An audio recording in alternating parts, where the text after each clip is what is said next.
அஸ்ஸலாமு அலைக்கும் வரஹ்மத்துல்லாஹி வபரகாத்துஹு. அளவற்ற அருளாளனும் நிகழ்த்தார் முடியனுமாகிய அல்லாஹ்வின் திருப்பெயரால் துவங்குகின்றேன்.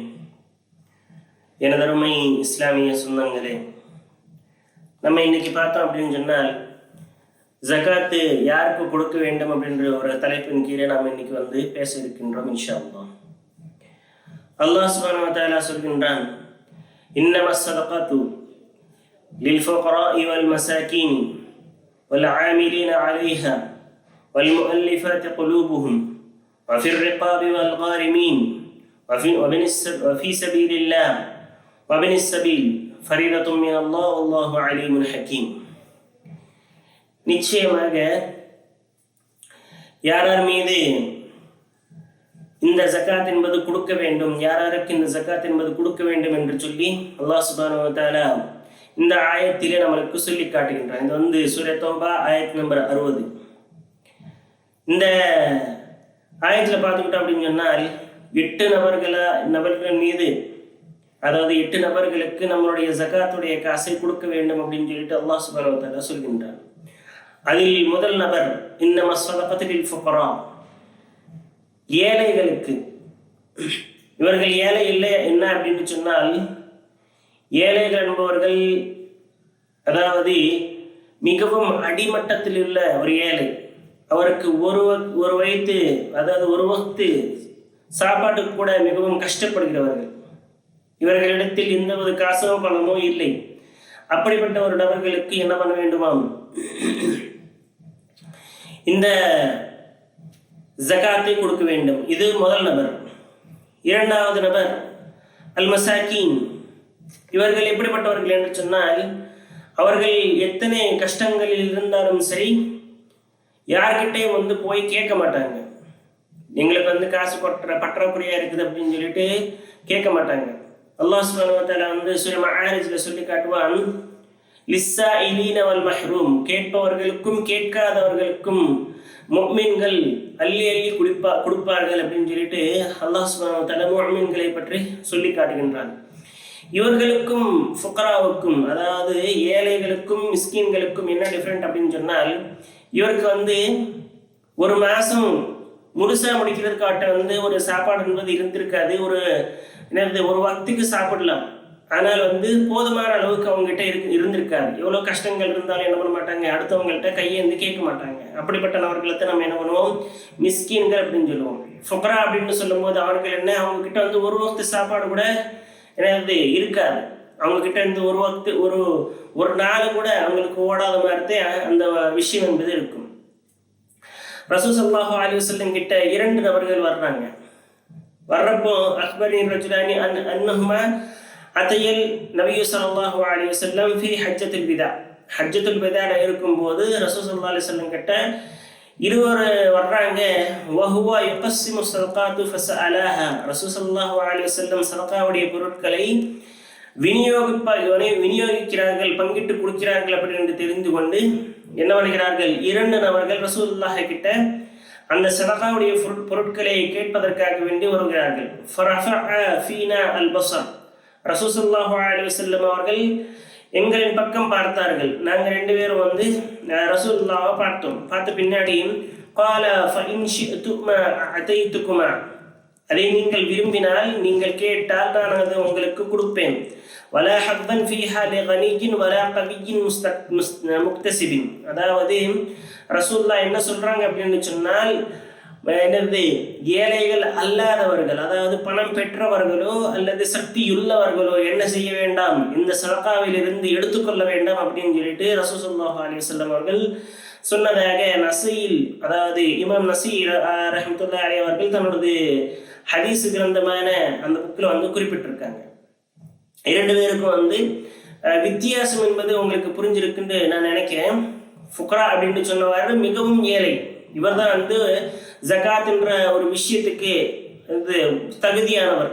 ஆனால் மிஸ்கீன் என்பவர் அவரை விட கொஞ்சம் உயர்ந்தவர், மேல்நிலையில் உள்ளவர். அவருக்கு பலமான காசு இல்லாட்டாலும் சரி, இந்த ஃபகீரை விட, அதாவது யாசகர்களை விட கொஞ்சம் உயர்ந்தவர். அவர் யார்ட்டையும் கேட்க மாட்டார்ல. மூன்றாவது ஒரு நபர் ஜக்காத்து இவங்களுக்கு நம்ம கொடுக்கலாம். அவங்க யார் அப்படின்னு சொன்னால் இந்த ஜக்காத்துடைய காசை வசூல் பண்ணுவாங்கல்ல, ஒவ்வொரு இடத்துக்குமா போய் ஜக்காத்துடைய காசு வசூல் பண்ணுவாங்கல்ல, இவங்களுக்கு அதோடைய கூலியாக, அதாவது ஜக்காத் வசூல் பண்ணுவாங்க ஏழையாக இருந்தால் நாம் என்ன பண்ண வேண்டும், அவர்களுக்கு கூலி என்பதை நிர்ணயித்து கொடுத்து விட வேண்டும். அப்படி இல்லை, அவரே சுயமாக ஒரு நல்ல நிலைமையில தான் இருக்காரு, அவருடைய மாதம் எனது சரியா போகுது அவருக்கு அப்படின்னு சொன்னால் அவர்களுக்கும் என்ன பண்ண வேண்டாம், இதிலிருந்து எந்த ஒரு கூலியும் கொடுக்க தேவையில்லை. அவர் கூலி கொடுப்பதற்கு ஒரு அருகதியான ஒரு நபராக இருந்தால் அவருக்கு கொடுக்கலாம். அவரே சுயமாக ஜக்காத்து கொடுக்கக்கூடிய நிலைமையில் இருந்தால் அவருக்கு அந்த கூலியும் கொடுக்க தேவையில்லை.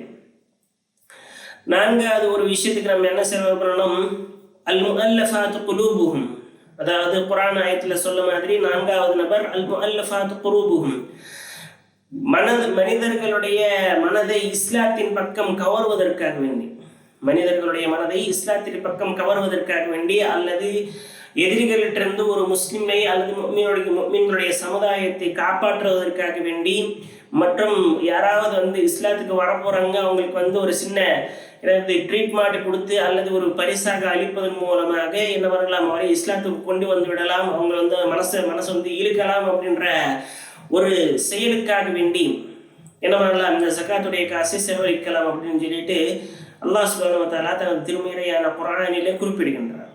ஐந்தாவது ஒரு நபர், அவர் மீது நாம் என்ன பண்ணலாம், இந்த ஜக்காத்துடைய காசை செலவழிக்கலாம். முஃபிர் ரிகாப், அதாவது அடிமைகளை விடுவிப்பதற்காக.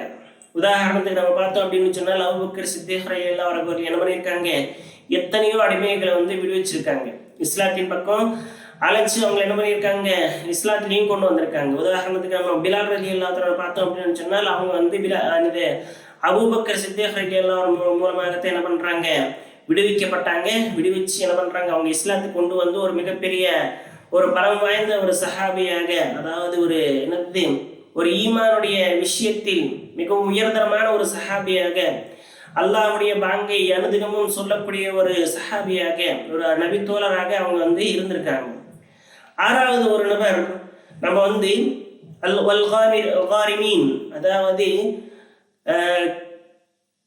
எந்த ஒரு விதமான ஹோப்பும் இல்லாத ஒரு கடன்காரன், அவனுக்கு அந்த கடனை தீர்க்கிறதுக்கு எந்த விதமான ஆசையுமே இல்லை, அதாவது ஆசைன்ற எந்த விதமான இதுவுமே கிடையாது, எதிர்பார்ப்புமே அவன் கிட்ட இல்லை. அவன் மொத்தமாக இழந்து விட்டான், எல்லாத்தையும் இழந்துட்டு ஒரு கடல்ல மூழ்கி போய் நிற்கிறான் அப்படின்னு சொன்னால் அவனே அந்த கடனிலிருந்து வெளியிலே கொண்டு வர்றதுக்காக வேண்டி அவன் அப்படி செய்யலன்னா அவன் என்ன ஆக தெரியுமா, தன்னுடைய ரப்பையே அவன் குற்றம் சொல்லிக்கிட்டு இருப்பான். என்னுடைய இந்த காரணத்தை, என்னுடைய இந்த நிலைமைக்கு என்னுடைய அல்லாஹ்தான் காரணம் அப்படின்னு சொல்லிட்டு இஸ்லாத்தை விட்டு வெளியில போறதுக்கும் வாய்ப்புகள் இருக்குது.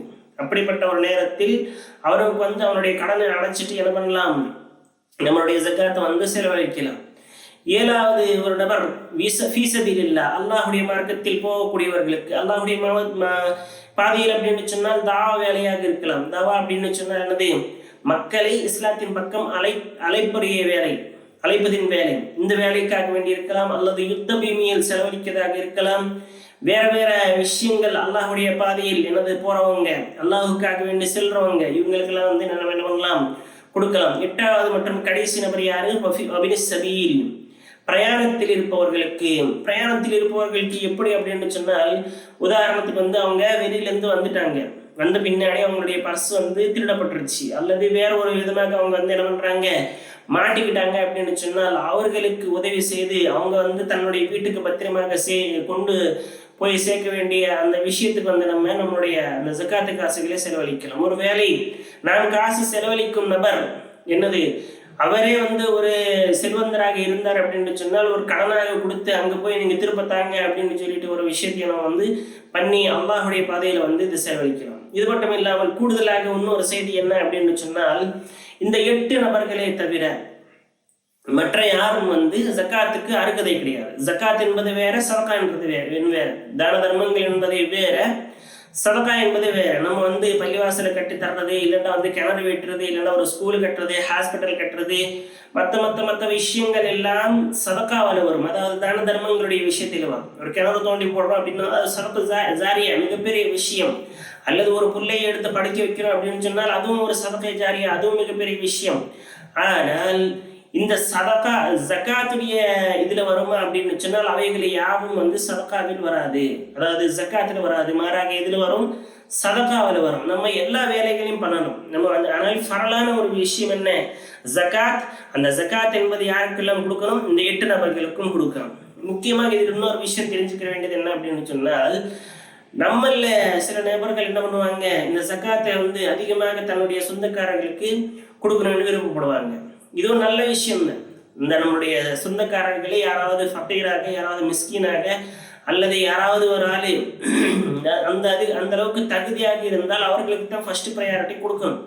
ஆனால் நம்மள என்ன பண்ணுவாங்க, நம்மளுடைய சொந்தக்காரங்க என்ன பண்ணுவாங்க, அவங்களுடைய சொத்தை பெருக்கிக்கிறணும் அப்படின்னு சொல்றதுக்காக வேண்டி வேணுக்குனே வந்து அந்த ஜக்காத்துடைய காசு வாங்குவாங்க. இது வந்து மிகவும் தவறான ஒரு விஷயம். ரசூல் ஸல்லல்லாஹு அலைஹி வஸல்லம் என்ன சொன்னாங்க முன்னாடியே, நீங்கள் எந்த அளவுக்கு ஜக்காத்துடைய காசை கொண்டிருக்கிறீர்களோ அது உங்களுக்கு தேவையில்லை என்று சொன்னால் நீங்கள் நரகத்துடைய ஒரு நெருப்பை சுமக்கிறீர்கள். யாருக்கு தேவையோ அந்த நெருப்பை அதிகமாக வாங்கிக் கொள்ளட்டும் அப்படின்னு சொல்லிட்டு ரசூல் ஸல்லல்லாஹு அலைஹி வஸல்லம் ஒரு எச்சரிக்கை விடுத்துள்ளார்கள். அப்படின்னு சொன்னால் இந்த ஜக்காத் என்பது ஒரு என்னது, ஒரு நெருப்பு.